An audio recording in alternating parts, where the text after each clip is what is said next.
മരുന്ന് അതിന് വേറെ ബുദ്ധിമുട്ടേണ്ടി വരില്ല. പൊതുവിൽ മരുന്നിന് വില കുറച്ച് മരുന്ന് ലഭിക്കാനുള്ള സൗകര്യങ്ങൾ ഉണ്ടാക്കും. അങ്ങനെ രോഗീ സൗഹൃദ ആശുപത്രിയാക്കി മാറ്റാനുള്ള നീക്കങ്ങളാണ് ഇപ്പോൾ നടന്നുകൊണ്ടിരിക്കുന്നത്. ഇവിടെ നമ്മുടെ കൂട്ടത്തിൽ തന്നെ വീടില്ലാത്ത അനേകം ആളുകളുണ്ട്. അവർ സ്വപ്നം കാണുകയാണ് ഒരു നല്ല വീട്, സുരക്ഷിതമായൊരു വീട്. പക്ഷെ ആ സ്വപ്നത്തോടെ തന്നെ മണ്ണടിയുന്നവരാണ് പലരും. ഇതിന് അറുതി വരുത്തണം എന്നാണ് സംസ്ഥാന ഗവൺമെൻറ് കാണുന്നത്. എല്ലാവർക്കും വീട്, സമ്പൂർണ്ണ ഭവന നിർമ്മാണ പദ്ധതി. വിവിധ ഏജൻസികൾ, വിവിധ വകുപ്പുകൾ ചെലവിടുന്ന പണമുണ്ട്. എല്ലാം കൂടി സമാഹരിക്കുകയാണ്, എല്ലാം കൂടി ഒന്നിച്ച് ചെലവിടും. അങ്ങനെ ഓരോ വിഭാഗത്തിനും വീട്. വീടെന്ന് പറഞ്ഞാൽ ആർക്കൊക്കെ? ചിലർ ഒരു വീട് എന്ന് പറയുന്നിടത്ത് താമസിക്കുന്നുണ്ട്, പക്ഷേ താമസിക്കാൻ പറ്റുന്ന വീടല്ല, താമസയോഗ്യമല്ല. വീടിൻ്റെ പണി തുടങ്ങി, നിർമ്മാണം ആരംഭിച്ചു, പകുതിക്ക് നിന്നുപോയി, അങ്ങനെ കിടക്കുകയാണ്. ഇവിടെ സ്ഥലമുണ്ട്, വീടില്ല. വേറൊരു കൂട്ടർ സ്ഥലവുമില്ല, വീടുമില്ല. ഇവർക്കെല്ലാവർക്കും വീട് നൽകാനാണ് പദ്ധതി. കടലോരത്തുള്ള തീരദേശത്തുള്ള മത്സ്യത്തൊഴിലാളിക്ക് ആ ജോലിയുടെ സൗകര്യത്തെ മുൻനിർത്തി തന്നെ വീട് നൽകേണ്ടി വരും. അതിന് തൊട്ട് തന്നെ വീട് നൽകേണ്ടി വരും. തോട്ടം തൊഴിലാളിക്ക് ആ തൊഴിൽ മേഖലയുമായി ബന്ധപ്പെട്ട് തന്നെ വീട് കൊടുക്കേണ്ടി വരും. ആദിവാസികൾക്ക് അവരുടെ വാസസ്ഥലത്തിനടുത്ത് തന്നെ വീട് കൊടുക്കേണ്ടതായിട്ടുണ്ട്. പട്ടികജാതി വിഭാഗത്തിനും വീട് ഈ തരത്തിൽ പ്രത്യേക പരിഗണനയോടെ കൊടുക്കേണ്ടതുണ്ട്.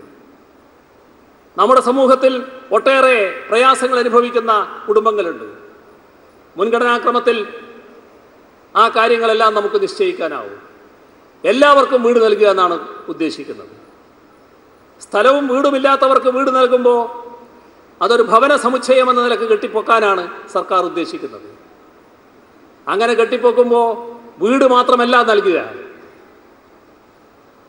ഒരു വീട് നൽകുമ്പോൾ ആ വീട്ടിൽ താമസിക്കുന്ന ആളുകളിൽ ഒരാൾക്ക് ജീവിതോപാധി കൂടി ഉറപ്പാക്കും. അതാണ് ഈ പദ്ധതിയുടെ ഏറ്റവും വലിയ പ്രത്യേകത. അവിടെയുള്ള കുഞ്ഞുങ്ങൾക്ക് പഠന സൗകര്യം ഉറപ്പാക്കും. പ്രായമുള്ളവർക്ക് ആവശ്യമായ പരിചരണത്തിന് സഹായം ഒരുക്കും. അതോടൊപ്പം തന്നെ രോഗികളായവർക്ക് പാലിയേറ്റീവ് കെയറിൻ്റെ സൗകര്യമൊരുക്കും. ഇന്നത്തെ കാലത്ത് കമ്പ്യൂട്ടർ പഠനം വളരെ പ്രധാനമാണ്. അതിനുള്ള സംവിധാനം ഇവിടെ ഒരുക്കും. വെള്ളവും വെളിച്ചവും അവിടെ ഉണ്ടാവും. ഇങ്ങനെ എല്ലാ തരത്തിലും ഉള്ള പിന്തുണ ആ കുടുംബത്തിന് നൽകുകയാണ്. പല വഴിക്ക് നിന്ന് ഒത്തുകൂടുന്നവരായതുകൊണ്ട് അവരെ ഒരു പുതിയ രീതിയിൽ ഉള്ളൊരു ഒത്തുചേരലിനായിട്ട് സഹായിക്കാനുള്ള സന്നദ്ധ പ്രവർത്തകർ അവരെ സഹായിക്കാനുമുണ്ടാവും. ഇതൊക്കെ നമ്മുടെ നാട്ടിലെ വലതുപക്ഷത്തിന് താല്പര്യമുള്ള കാര്യമായിരിക്കില്ല. നിങ്ങളെ ബദൽ എന്ത് എന്ന് ചോദിക്കുന്നവരോട് ഞങ്ങൾക്ക് പറയാനുള്ളത് ഇതൊക്കെ തന്നെയാണ് ഞങ്ങളുടെ ബദൽ. ഇതിലൊക്കെ കൂടിയാണ് ഈ നാടിൻ്റെ വികസനം എന്ന് പറയുന്ന വികസനം ഉറപ്പുവരുത്താൻ കഴിയുക. നാടിൻ്റെ വികസനം വരുമ്പോൾ വീടില്ലാത്ത ലക്ഷക്കണക്കിന് ആളുകൾ ഇവിടെ ഉണ്ടായാൽ അത് ശരിയായ വികസനമല്ല. അതാണ് ഞങ്ങൾ കാണുന്നത്.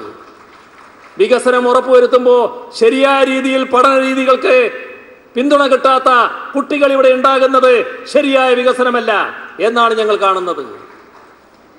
ഇതെല്ലാം സർക്കാർ മുൻകൈയെടുക്കുന്നെന്ന് മാത്രമേ ഉള്ളൂ.